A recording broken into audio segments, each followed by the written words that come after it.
Good evening. So back with this again. You asked me to test the voltage that was going to the connector pin to the ECU. So I have a little bit of a setup here. So I have the lean angle sensor on a wiring loom. As I understand it from the service manual, to do the voltage test, you test against the black wire and the yellow wire. The yellow wire should be going to pin 14 on the ECU. So down here, I took an OEM pin off of a scrap loom, and that is currently connected into the connector that goes into the ECU. And the one that was there has been popped off, and I just have them alligator together. I've tested everything for continuity. Everything looks good. So right now, I have the bike in diagnostic mode, D08, where it's showing 0.6 volts.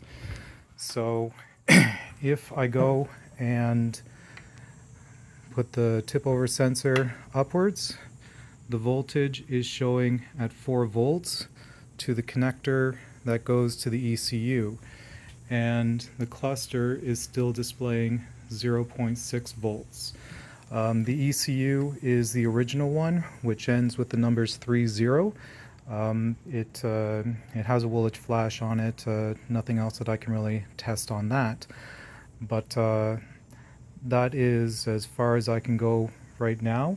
Hoping that you can have a suggestion on what I can test next. So just to do it again, so right now the tip over sensor is in the up position and it's showing 6 volts, and the wiring is connected at the ECU side connector, and so if I tip it upright, it's showing 4 volts, which is within the spec. So it looks to me, as far as I can tell, that the signal is going through the wiring loom correctly to the ECU.